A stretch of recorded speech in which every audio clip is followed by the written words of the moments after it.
নামাজের পর সম্মিলিত মুনাজাত সম্পর্কে জানতে চাই। ইমাম মালিক বলেছেন যে কানু ইয়াখলুনা কুল্লু রাজুলিন ইয়াখলু বিনাফসিহি বাদা আল-ইনসিরাফ মিনাস সালাহ।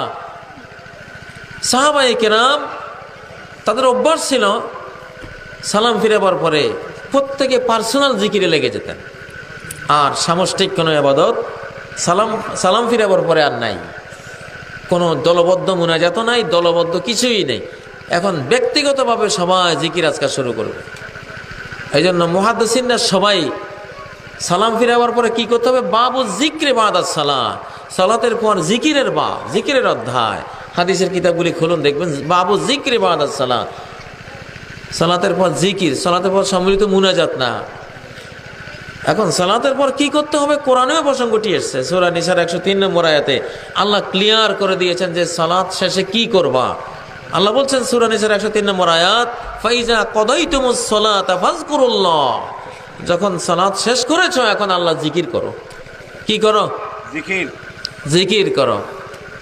কিয়ামান ওয়া কুউদান ওয়া আলা জুনুবিকুম, দাঁড়ানো হলে দাঁড়িয়ে জিকির করো, বসা হলে বসে জিকির করো, শোয়া হলে শুয়ে জিকির করো, যেমনি থাকো সালাম ফিরাবার পরে।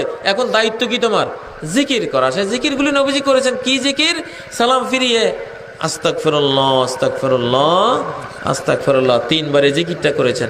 দ্বিতীয় জিকির করেছেন আল্লাহুম্মা আনতাস সালাম ওয়া মিনকাস সালাম তাবারাকতা ইয়া যাল জালালি ওয়াল ইকরাম। তৃতীয় জিকির করেছেন লা ইলাহা ইল্লাল্লাহু ওয়াহদাহু লা শারীকা লাহু লাহুল মুলকু ওয়া লাহুল হামদু ওয়া হুয়া আলা কুল্লি শাইইন কাদির আল্লাহুম্মা লা মানি'a লিমা আ'তাইতা ওয়া লা মু'তিয়া লিমা মানা'তা ওয়া লা ইয়ানফা'ু যাল জাদ্দি মিনকাল জাদ।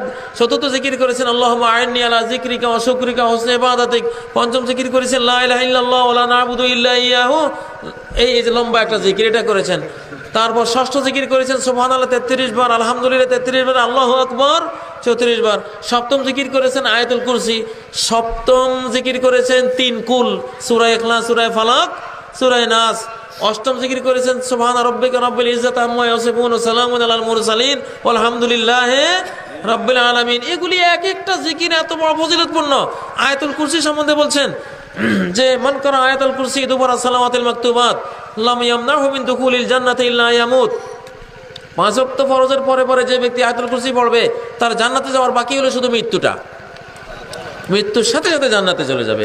তাবারানী riwayate এসেছে কানা বিজিম্মাতিল্লাহি হাত্তা সালাতিল উখরা, আয়াতুল কুরসি যে 5 ওয়াক্তের পরে পড়বে সে আগামী নামাজ আসা পর্যন্ত আল্লাহর হেফাজতে, আল্লাহর জিম্মাদারিতে থাকবে। সুবহানাল্লাহ। আবার 100 তাসবিহ যেটা সুবহানাল্লাহ আলহামদুলিল্লাহ আল্লাহু আকবার 33 33 34, এটার ব্যাপারে এসেছে গুফরাত লাহু যুনুবু ওয়া ইন কানা মিসলা জাবাদিল বাহর, সমুদ্রের ফেনা সমান হলেও তার সব গুনাহ আল্লাহ ক্ষমা করে দেবেন। এই বিশাল বিশাল ফজিলতের জিকিরগুলি থেকে আমরা বঞ্চিত হয়েছি। কি দিয়া? ওই আল্লাহুম্মা আমিন বিরহমাতিকা ইয়া আরহামার রাহিম। যেখানে কোনো বেদাত আসবে সেখানে সুন্নত উঠে যাবে। সুন্নতের বরকত থেকে আমরা বঞ্চিত হয়ে গেছি এই বেদাতের কারণে। এটা কোনো স্থান নাই। দলিল দিছে ফরজ সালাতের পরে দোয়া কবুল হয়, আবার ইজা রাফা ইয়াদাইহি আইয়ারুদ্দুহুম। হ্যাঁ, ফরজ সালাতের পরে দোয়া কবুল আছে। তাহলে এই দোয়াগুলি, এই পার্সোনাল দোয়াগুলি, পার্সোনাল জিকিরগুলি, এগুলো জিকির আছে, দোয়া আছে, তাসবিহ আছে, তাহমিদ আছে, তাহলিল আছে, সব কিছু আছে। এগুলি কবুল হয়। বেদাত কখনো কবুল হয় না। দোয়া সব জায়গায় আছে, হাত তোলা সব জায়গায় নেই। গাড়িতে উঠার সময় দোয়া আছে কিন্তু হাত তোলা নেই। দোয়া থাকলে কেবল হাত তোলার কোনো প্রয়োজন নেই। এখন গাড়িতে আপনি যদি গাড়িতে উঠার সময় যদি হাত তুলে দোয়া শুরু করে দেন, চাকার তলে পড়েই তো মারা যাওয়ার একটা আশঙ্কা। আবার গাড়িও ফেল করবেন, গাড়িও লাগাবে এই লোকে মরে যা দিছে, কত করে শেষ করবো, গাড়ি ছাড়ো। ঠিক না ঠিক? আবার টয়লেটে যাওয়ার সময় তো দোয়া আছে, সেখানেও যদি বতাটা থুইয়া আল্লাহুম্মা আমিন কই এভাবে দোয়া শুরু করে দেন, বিরহমাতিকা ইয়া আরহামার রাহিমিন এইভাবে শুরু করেন, বিশ্বাস তো নাই কোন সময় ওইটা শুরু হয়ে যায় যেভাবে আরম্ভ হয়েছে। এরপরে টয়লেট থেকে আবার বাইরে হওয়ার সময় দোয়া আছে, ওখানে যদি আবার লোটা বদনা থুইয়া আবার এইভাবে হাত তোলেন,